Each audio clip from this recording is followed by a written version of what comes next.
Hi, welcome back to another episode of Girls, Girls, Girls, and today I'm being joined by Lisa Mattam. So give a brief introduction of yourself, who you are, what do you do? Sure. So, hi everyone. My name is Lisa Mattam. I'm the founder and CEO of Sahajan Skincare. We are a growing skincare company based in Canada. We sell in Canada, the US, and Hong Kong.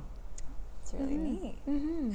So first question, if you were an ice cream flavor, what would you be and why? Oh, that's a good question. I love ice cream. So my instantaneous answer would be I would be mint chocolate chip because that's actually my favorite kind of ice cream. Yeah. But I would say the reason that I love mint chocolate chip, and probably I'm going to try and think of why it would represent me, but I think it's like a perfect blend of, it's got some chocolate, but it's not too sweet. It's completely refreshing, and I think it's just like the perfect dessert. Yeah. After I have that, I don't need anything else. Yeah. So the more serious questions. Yes. So in your opinion, what is the best and worst part about being a girl? What is the best and worst part about being a girl? So I think the best part right now about being a girl is that we are in an incredible time of change.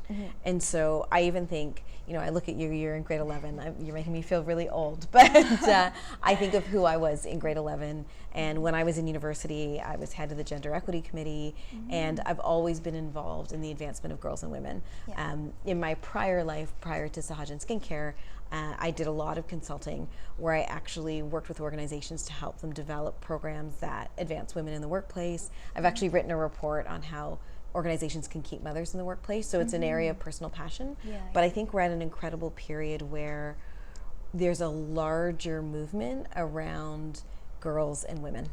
And so, I think probably like you, for many, many years, the concept of the future is female, or the incredible capability of girls has always been something I've been passionate for, but the world hasn't always been there. And while there's a lot of polarity right now in terms of what's going on politically, I think what we do see is a very, very strong uprising of girls and uprising of men who support women. And so I think we're in an incredible period where no matter what you want to do, whether it's education, whether it's business, whatever it is that the world is actually your oyster, it's not necessarily equal. We're not on a fair playing ground. Yeah. However, what we do know is that, and I think what we're experiencing, both you and I, is an incredible time where people are listening. Yeah, definitely. Especially with like the recent bill that passed in the US. And all the uprising against that. And it is, and you're starting to realize that people are really taking a stance on things. So, even just like this morning, I was flipping through my news feed, and I saw that Jason Bateman, the actor, said he will no longer do projects in Georgia as a result of this. So the fact that I think people of, whether their prominence is because they're stars or their prominence is because, they're politicians or whoever it is that they are, that they're actually taking a stand, and I don't think we would have seen that. Yeah. So there are things that are going on that leave me sad and leave me sort of questioning what year we're living in. Yeah. But we're in an incredible time as well in terms of people saying this isn't going to stand here. Definitely. So what is your definition of success, and do you think you've achieved it? Oh, do I think I've achieved it? I'm going to start with that, and I'm going to say no, because I think my definition of success consistently evolves. So for me, it's really, to be truthful, it's about sort of creating the life that I want to create.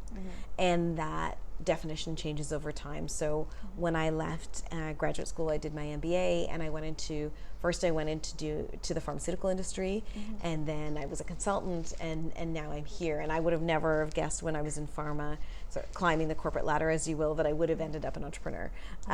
So I think that evolves. I also now have 2 children, and so I think who they are and who they become is part of my definition of success, to be honest, because who I am as an individual is partially by what I do, but it's also about the family and the people that I have the ability and actually quite the privilege of being able to raise. So yeah, definitely. And I think the world is always bigger than just yourself. And absolutely, it's about how you affect the others around you. Yeah, and the role you play in that. Yeah. So who or what inspires you? Who or what inspires me? You inspire me. And no, when I say that in truth, I got your email and I sent it to a number of people. The reason I do that is when I was your age, I was heavily involved in like student council, and I was doing all these things that sort of put me out there, I guess. And I'm always inspired by people who are willing to do that, to put themselves out there. And I think far too often we play small because we're uncomfortable with doing something unique. And so I think, you know, in general, I'm inspired by people who are trying new things. You know, and even as an entrepreneur, you come to an interesting place where you meet people who are starting businesses or doing things, and you think, oh my gosh, I can't believe you're creating your whole life around this. And whether or not they're, you know, financially successful or whatever it is, it's putting themselves out there. In this current moment of time, I'm in the middle of reading Becoming by Michelle Obama, so she's obviously a personal inspiration on so many levels, but I don't think I'm alone in that, so I don't need to delve deeply into that. So, what is your biggest regret? What is my biggest regret? I think that at times I have played small. And I've seen it at different points in my life. So I think some of the changes that I've made in my career are as a result of me recognizing that I'm not on the path that I was meant to. But I think that there have been times where I thought either I have a really good idea or I really want to pursue something, but I've allowed myself to say, oh, maybe you won't get there, or maybe you don't want to live in that other country, or whatever it is. And so I think I wouldn't say that there's a specific regret, but I can truthfully identify times where I've pulled myself back, even just for fear of what if I do it and I fail. And I think that's where I have regrets, is when I don't do something because I fear failure.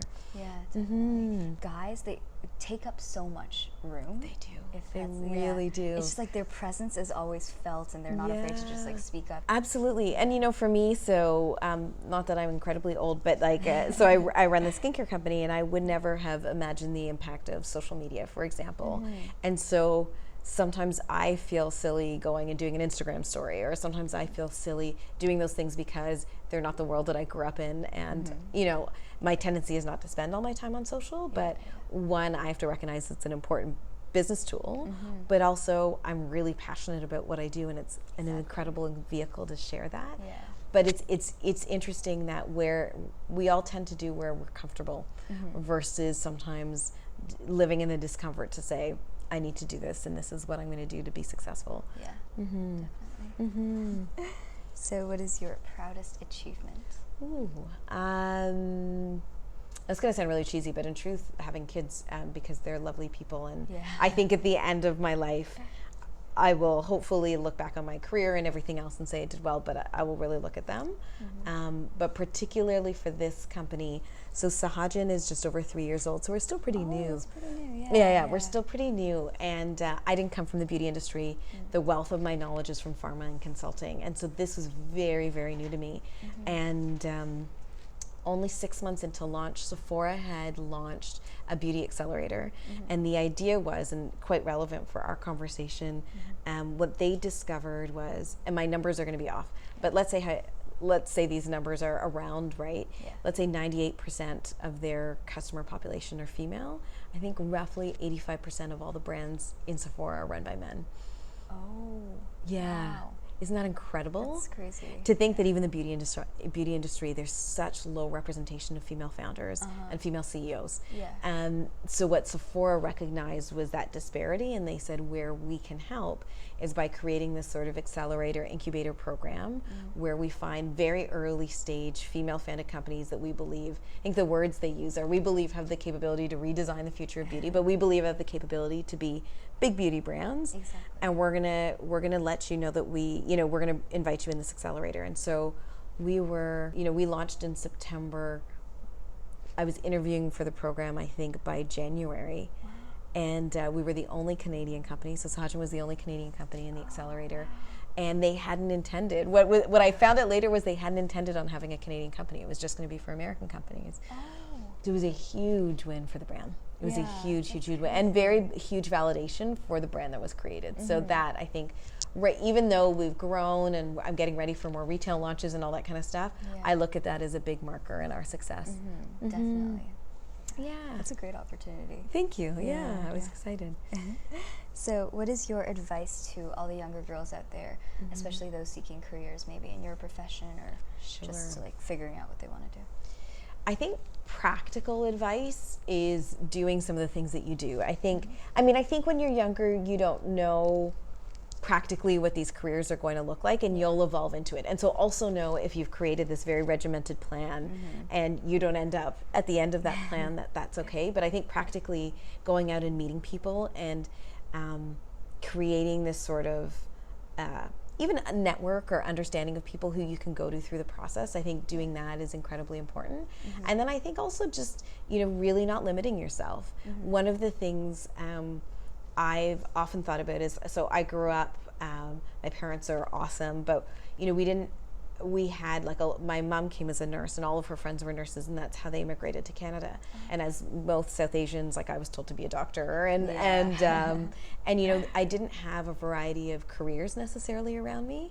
Whereas now as an adult, I look at my friends, and I have friends who are doctors and lawyers, but I also have friends who are architects and investment bankers and work for the UN and are teachers, and have a wide array of professions. And so I would say exposing yourself to what's out there is incredibly important, because you don't know where you're going to find both your passion and your success until you find out that it's actually there. Exactly.